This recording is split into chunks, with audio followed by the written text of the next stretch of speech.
আসসালামু আলাইকুম, সবাইকে শুভেচ্ছা জানাচ্ছি। মাসুম মাহবুব।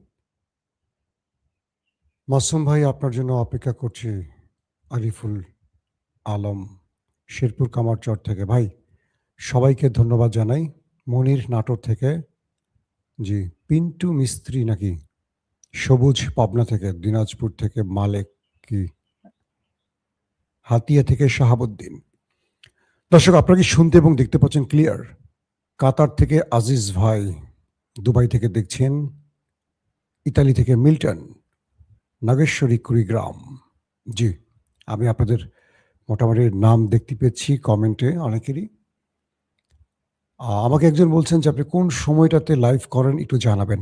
আসলে এটা নির্ধারিত একদম চূড়ান্তভাবে বলা কঠিন, কারণ হাতে ব্রেকিং খবর আসার সঙ্গে সঙ্গে চেষ্টা করি আপনাদের দেবার জন্য। তারপরও একটা সম্ভাব্য সময় আপনাদের জানিয়ে দিই, সেটা সকাল 10টা থেকে 11টার মধ্যে একবার লাইভে আসার চেষ্টা করি, বা সকাল 10টা থেকে 12টার মধ্যে একবার আসি।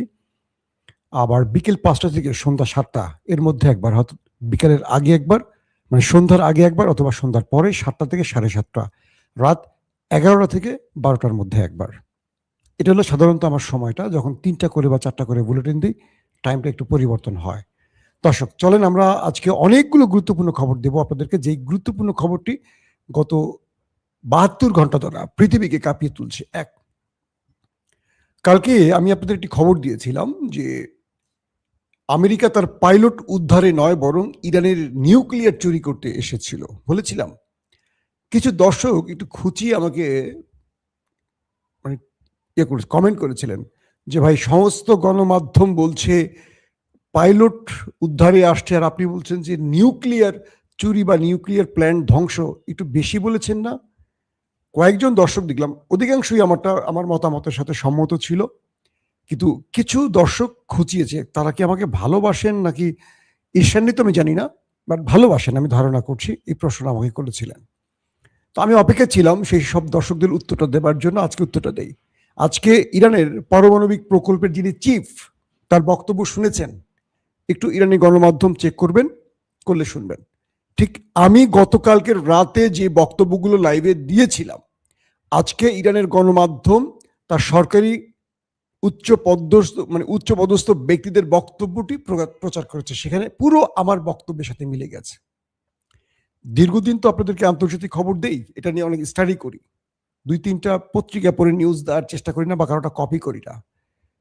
প্রতিদিন 40টা 50টা গণমাধ্যম চেক করি, একদম নিম্নে পক্ষে হলো 20টা চেক করি, করে আপনাদেরকে এই তথ্যগুলো দেওয়ার চেষ্টা করি। সেখান থেকে নিজের তথ্যগুলো গুছাই আগে, যে কোনটা থেকে কোনটা হতে পারে, কিছু পূর্বের উল্লেখিত অভিজ্ঞতাকেও কাজে লাগানোর চেষ্টা করি। দর্শক, কথাটা শুরুতে বললাম যারা এই কমেন্টগুলো করেন তাদের উত্তর দেবার জন্য, কিন্তু আপনারা আসছেন যারা লাইভে, আজকে খবর শোনার অপেক্ষায় আছেন। চলেন আমরা আপনাদের জন্য সেই খবরে ফিরে যাচ্ছি। মূল জায়গাটা হলো যে ক্রমান্বয়ে তথ্যগুলো চেঞ্জ হচ্ছে। প্রথমে বলা হয়েছিল আমেরিকার পক্ষ থেকে যে তারা একটা বা দুটো বিমান পাঠিয়েছে পাইলট উদ্ধারে, C-130 বা একটা ড্রোন, এরকম না বিষয়টা।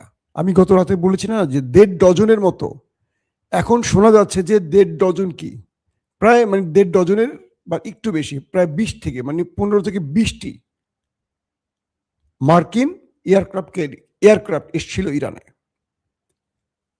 বলা হচ্ছে যে, আমি কাল রাতে আপনাদের বলেছিলাম যে 4 থেকে 500 হবে, এটাও কিছু সূত্রের খবর থেকে। আজকে ইরান বলছে প্রায় 1000-এর মতো কমান্ডো বাহিনী এসছে, 1000-এর মতো কমান্ডো বাহিনী। তো 1000 কমান্ডো বাহিনীকে বহন করতে কতগুলো বিমান লেগেছে চিন্তা করেন একবার। একটা সূত্রের খবর থেকে বলি, ইরান যেটি দাবি করছে আজকে, তারা 1 ডজন মার্কিন এয়ারক্রাফট ধ্বংস করেছে। 1 ডজন। হিসেব চান? ইরান হিসাব দিয়ে দিয়েছে। C-130 2টো, ব্ল্যাক হক হেলিকপ্টার 4টি, কয়টি হলো? 6টি। ড্রোন 2টো, কয়টি হলো? 8টি।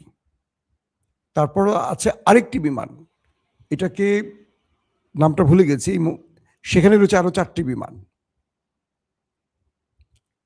মোট 12টি মার্কিন এয়ারক্রাফট, আকাশযান ধ্বংস করেছে ইরান। একটা প্রশ্ন করেন, এই 12টি এয়ারক্রাফটে একটা মানুষ ছিল না, এরা কোথায় গেছে, এরা ফিরে গেছে কিভাবে? এখন বলবেন যে মাসুম ভাই এই তথ্য পেলেন কি করে? ইরানের টেলিভিশনগুলো রীতিমতো দেখাচ্ছে যেই জায়গাটায় ইরান অ্যাটাক করেছে সেখানে ধ্বংসস্তূপ বানিয়ে ফেলেছে মার্কিন এয়ারক্রাফটের। আপনারা সেই দৃশ্য দেখলে বুঝবেন যে কি পরিমাণ এয়ারক্রাফট ধ্বংস করেছে।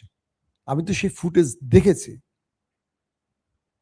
অর্থাৎ আমেরিকা কালকে যে স্থানটিতে এসে ইরানের সাথে লড়াই করেছে সেখানে আমেরিকা বলছে তাদের কোনো সেনা নিহত হয়নি, আর ইরান বলছে তাদের 12টি এয়ারক্রাফট ধ্বংস করেছে। তাহলে মানুষের সংখ্যাটা আপনারা অনুমান করেন।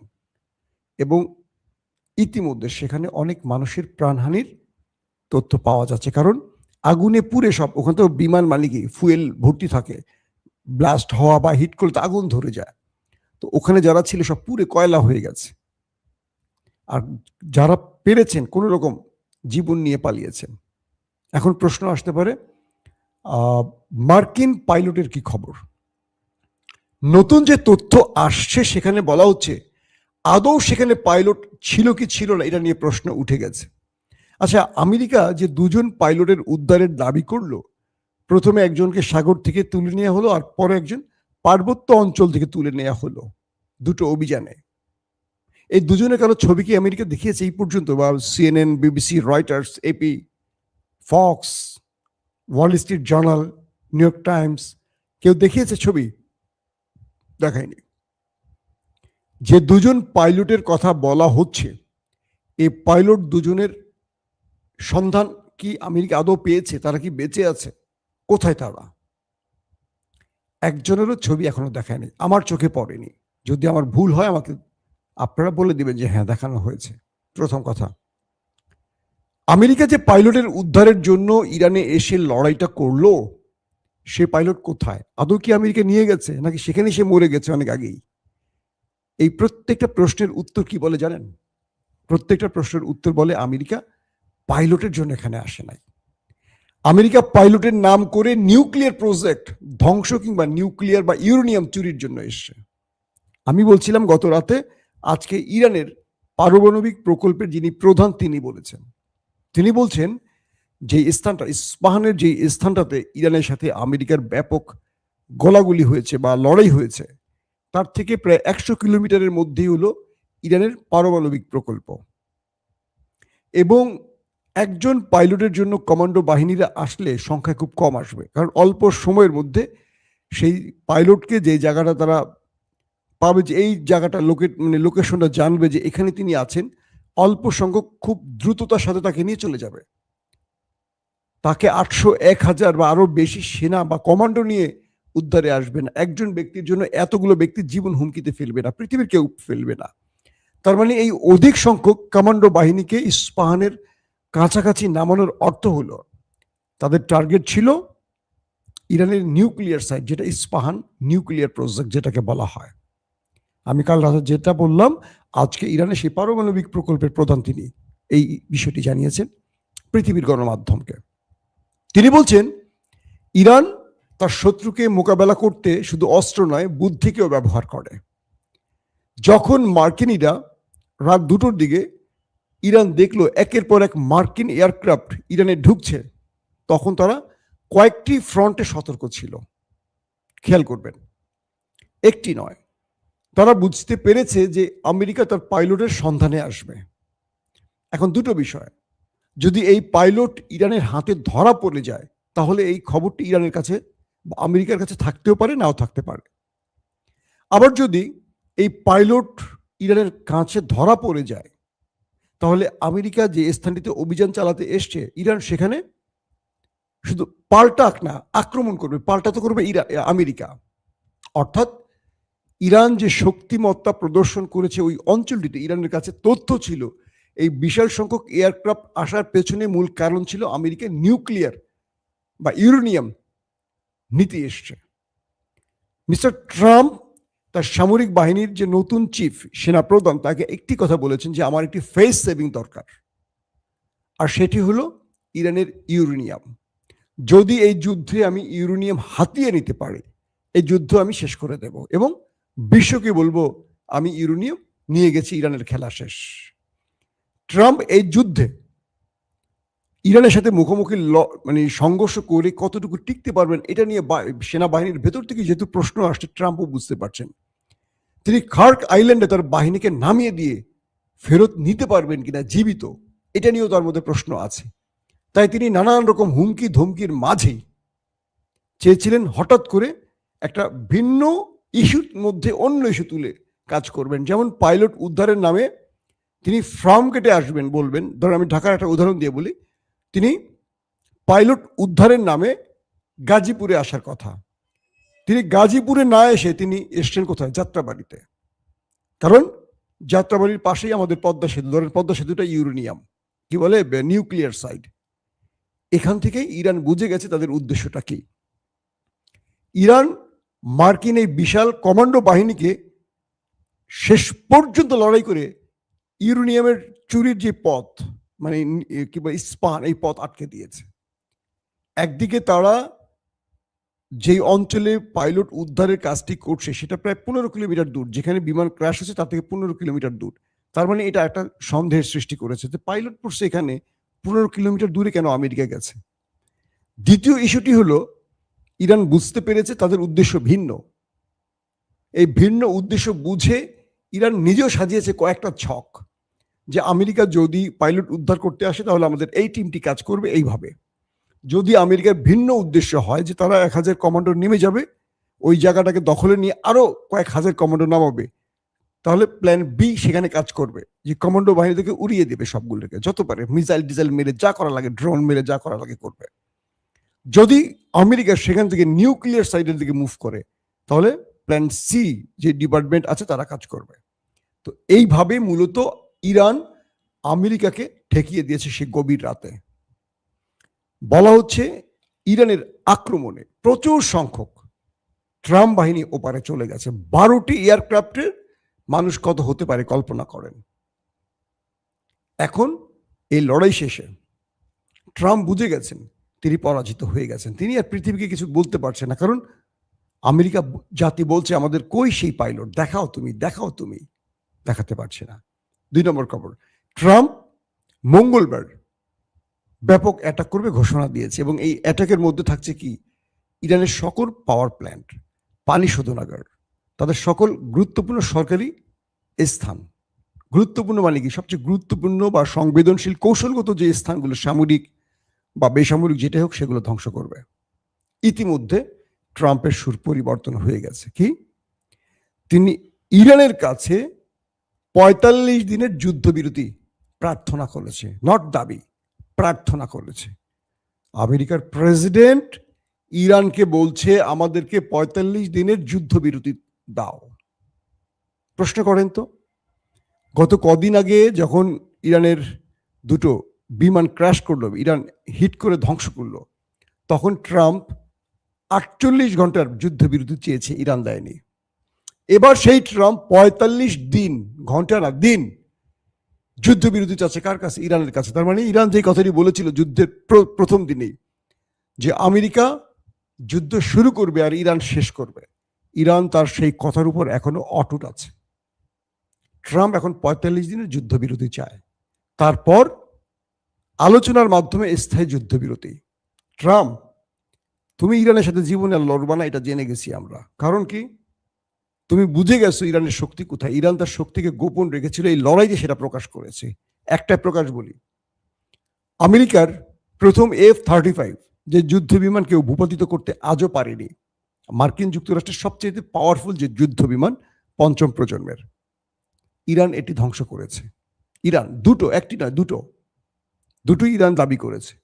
প্রমাণিত হয়েছে একটি বা দুটির প্রমাণ হয়তো ইরান পরবর্তী দেখিয়েছে। কিভাবে সম্ভব? এতগুলো এয়ারক্রাফট, এতগুলো স্টিলথ প্রযুক্তির বিমান কিভাবে ধ্বংস করলো? ইরান বলছে তারা নতুন একটি আকাশ প্রতিরক্ষা সিস্টেম ইতিমধ্যে লঞ্চ করেছে, এবং সেটি দিয়ে তারা F-35 ফালিয়েছে। সেটি দিয়ে তারা বেশ কিছু ড্রোন, MQ-9 ড্রোন ভূপাতিত করেছে। এটি দিয়ে তারা F-15 বিমানও ভূপাতিত করেছে। অর্থাৎ ইরানের সমরাস্ত্রে নতুন করে যুক্ত হয়েছে একটি আধুনিক এবং ভয়ঙ্কর আকাশ প্রতিরক্ষা সিস্টেম, যেটি F-35 ফেলে দিয়েছে। এবার বোঝেন ইরানের প্রতিরক্ষা এই যুদ্ধের মধ্যে ইরান আপডেট করে ফেলেছে এবং তার হাতে পৌঁছে গেছে। তার মানে আগামী দিন আমেরিকা এবং ইসরায়েলের জন্য টেনশন হবে আমেরিকার ইরানের এই জমিন, কারণ কোথায় বসে থাকবে এই প্রতিরক্ষা ব্যবস্থা, কোত্থেকে হিট করবে তারা এখন বুঝতে পারছে না। এতদিন তারা ইরানে ঢুকতো, অ্যাটাক করতো, আরামসে চলে যেত। এখন তারা আরামসে যেতে পারবে না। এখন ইরান তার আকাশকে নিরাপদ রাখার জন্য শত্রুকে কঠিন শিক্ষা দিতে প্রস্তুতি নিয়ে গেছে। দর্শক, শেষ যে খবরটি দিয়ে শেষ করতে চাই সেটি হলো ইরান আমেরিকার ৪৫ দিনের যুদ্ধবিরতি সরাসরি নাকচ করে দিয়েছে। বলছে কোনোভাবে সম্ভব না যদি আমাদের শর্ত মেনে আসো, কারণ ওরা জানে ৪৫ দিনের মধ্যে নিজেকে নতুন করে সংস্কার করে নিজের কি বলবো যে দুর্বলতাগুলো ঘাটতিগুলো দূর করে যেগুলো ধ্বংস হয়েছে সেগুলোকে আবার রিমেক করে আবারও তারা আক্রমণ করবে। কারণ এটা আমেরিকার জন্য পরাজয়, লজ্জা। এই লজ্জা আমেরিকাকে ঢাকতে হবে আরেকটি আক্রমণের বিজয়ের মধ্য দিয়ে। তো ইরান বলছে হরমুজ থেকে চলে যাও, ইউরোপ থেকে কি বলে গালফ থেকে চলে যাও, আবার ক্ষতিপূরণ দিয়ে যাও, আমার নিষেধাজ্ঞা তুলে দিয়ে যাও। আর ইরান বলছে পৃথিবী আগের জায়গায় ফিরে যাবে না, সময়ও যেমন আগের জায়গায় ফিরে যায় না। ইরানও তার আগের সিদ্ধান্ত আর থাকবে না। ইরানের এখন নতুন সিদ্ধান্ত, হরমুজ প্রণালীতে টোল দিতেই হবে। ইতিমধ্যে ইউরোপের বহু দেশ হরমুজে টোল দিয়ে তাদের জাহাজ আনা নেওয়া শুরু করে দিয়েছে। আমেরিকার কপালে পুরোটাই ভাঁজ পড়ে গেছে। তার মানে ইউরোপের বিভিন্ন দেশ ইরানকে বলছে, ইরানের পক্ষে কথা বলছে, ইরানের সুরে কথা বলছে, আমেরিকার বিরুদ্ধে দাঁড়িয়ে গেছে ইরানের এই নতুন প্রজন্মের নিউক্লিয়ার, হরমুজ নিউক্লিয়ার ব্যবহারের কারণে। কারণ ইউরোপ পুরো অকেজো হয়ে যাচ্ছে, লকডাউন হয়ে যাচ্ছে জ্বালানি অভাবে, তাদের শিল্প কারখানা বন্ধ হওয়ার পথে। তো তারা বুঝতে পারছে আমেরিকা ইরানকে কিচ্ছু করতে পারবে না, এবং তারা বুঝতে পারছে হরমুজ ইরানের মূল ট্রাম্প কার্ড। আমেরিকা চেষ্টা করে কিছু করতে পারবে না, হরমুজে 2 মিনিট টিকে থাকতে পারবে না আমেরিকা। এখন পর্যন্ত আমেরিকা তার সকল চেষ্টা করে ব্যর্থ হয়েছে। 3টি রণতরী তারা এয়ারক্রাফট ক্যারিয়ার আনছে, আব্রাহাম লিঙ্কন, তারপর কি বলে George Washington, George W Bush, তারপরে এনেছে কি তারা জেরার্ড ফোর্ড, যেটাকে আমরা বলি আর্টফোর্ড, সেটিও পালিয়েছে। হরমুজের ধারে কাছে আসতে পারে না 3টা পৃথিবীর সবচেয়ে বড় এয়ারক্রাফট ক্যারিয়ার নিয়ে। তো পশ্চিমারা বুঝছে না, যে ইউরোপীয়রা তো খুব ভালো করে বুঝছে যে আমেরিকা এখানে আওয়াজ দিতে আসছে, কাজের কাজ কিছু করতে পারবে না, ইরান খেয়ে ফেলবে। কারণ মাটির নিচে ইরান মাইন পুঁতে রাখছে কেন? এখন ইরানের চ্যালেঞ্জ কতটুকু গ্রহণ করবে আমেরিকা, যে তারা খার্ক আইল্যান্ডে নামবে কিনা শেষ পর্যন্ত। আগামী মঙ্গলবার, মানে মঙ্গলবারটি হলো এখন মূল টার্নিং পয়েন্ট, যে মঙ্গলবারে ট্রাম্প কি করতে যাচ্ছে ইরানে। কারণ ইরান বলে দিয়েছে যে আমার ভূখণ্ডে আক্রমণ হলে আমি ইসরায়েল আর গালফের কিচ্ছু রাখবো না, সব ছাতু বানায় ফেলবো। এখন তুমি সিদ্ধান্ত নাও, তুমি কি করবা। এই অবস্থা দাঁড়িয়ে আছে এখন ইরান আর আমেরিকা। দর্শক, আমরা শান্তির পক্ষে, আমরা যুদ্ধ চাই না। আবারও বলছি, আমরা যুদ্ধের পক্ষে নই, আমরা শান্তির পক্ষে। আমরা চাই যুদ্ধ বন্ধ হোক। সবাই ভালো থাকবেন। আল্লাহ হাফিজ।